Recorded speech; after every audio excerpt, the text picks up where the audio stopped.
Okay, so new day, haircut, getting hot outside, time to cool off more. So I am excited. I was able to go buy, I wanted a beer. I wasn't looking like I didn't want to buy a bunch of cheap beer, but I didn't want something crazy, but I wanted something solid. And I was not disappointed with Lone Pint with the yellow rose. And I happened to see now they got a English, or is it Gentleman's Relish English brown ale. So I'm really excited to see what this brown ale can do for me. So I'm mad because when I was in Houston, I didn't get a chance to go to the brewery. They're in Magnolia, so it's out there, but not too far away. So if you get a chance to go, they say it's out in the country. It's nice. So I'm wobbling at the table. And they always, so far, sell 4-packs with 16.9 ounce. So 16 is 2 cups plus 0.9. So if you get 4 of them, it's like having 4 tall boys with a little bit extra. So that all works out. So I'm using a beer mug today. I gotta get this bottle to pour right.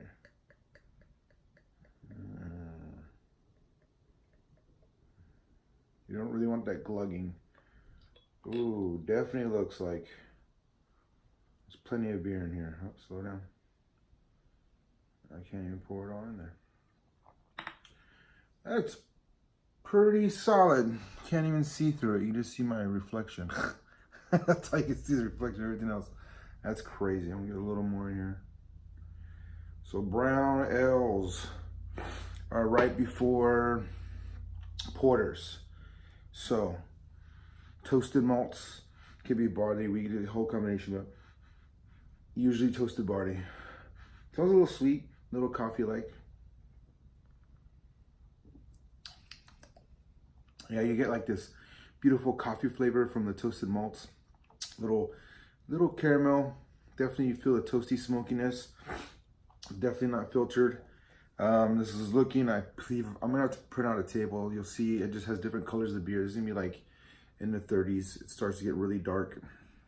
That's when you start getting the porters. And let's see what it says on here. So you're looking at 6.2% alcohol, 28 IBUs, and the SRM, I'm gonna say like 33 or so. It's gonna get pretty dark. It might be more. I'm really getting that down. I'm really learning, but you can look up the SRM. It just has a chart of the lightest beer to the darkest beer, and whatever the number is the closest representation of the thickness and the darkness of the beer. But also there's like a formula if you want to do it that way.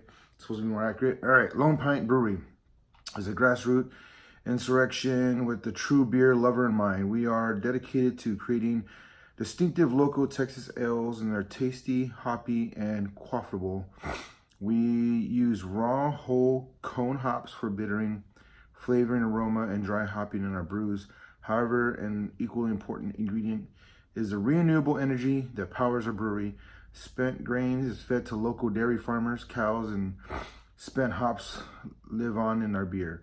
Craft Beers in America Institution, our brew house, and tanks are from Nevada, and our boiler from Pennsylvania, our kegging machine from California, our chiller from Oregon, and our mail from Canada. Close enough, eh? Point being, we kept the love at home, doing our part to ensure the craft brewing will always remain an American institution. Yeah, so the Gentleman's Relish is a brown ale, gives a nod of the Northern English brown ale style. However, since defeating the English in 1783, it is an analogistic, tongue twister, that the American version is stronger to reflect an England's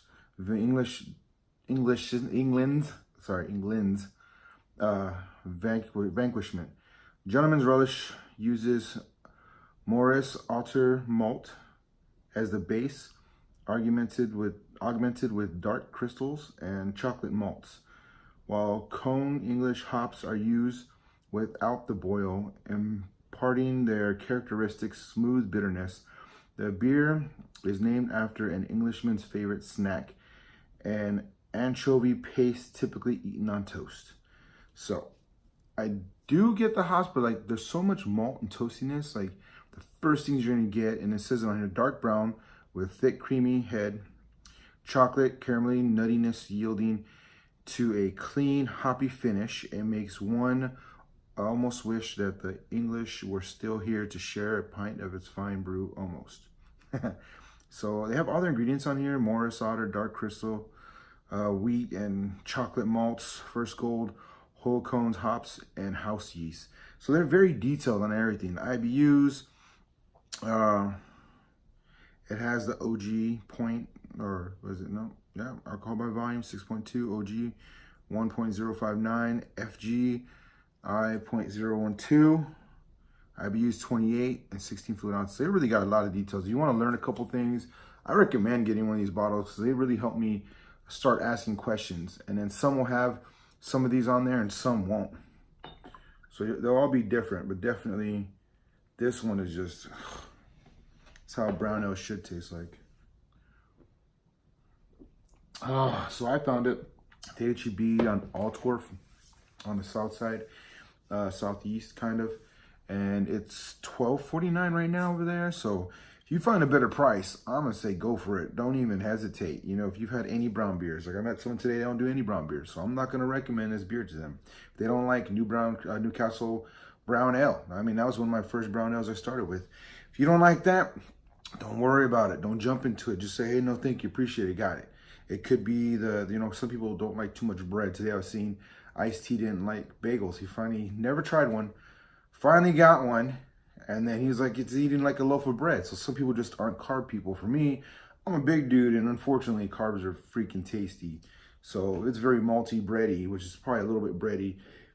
Now that I think of the buck I had over at that other brewery, was it Lazarus Brewing? Yeah. That one was very bready, but this one's like that, but more toasty, coffee, malty. And the hops, I guess, there, but it's not fighting. There's no argument. It's just, salud. Or cheers, as the English say. So for brown beer, try it.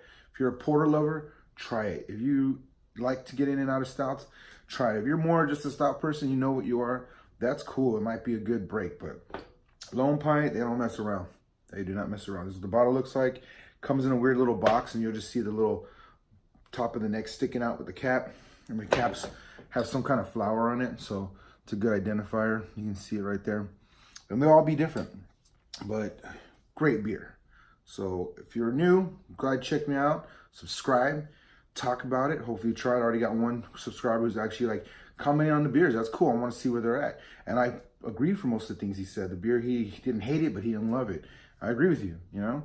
And that's how you know. I want people to jump on the page, see all the comments, and see if this is a beer for them like that without having to go all over the map on crazy research. So here we go. Lone Pint, Gentleman's Relish, English Brown Ale. Sorry for starting a little bit, but definitely some big words. And I will be practicing because I know I can handle that. I can be able to read that. So they are in Magnolia, which is near Houston. So hopefully one day I get to see them. But other than that, you guys enjoy and have a great night.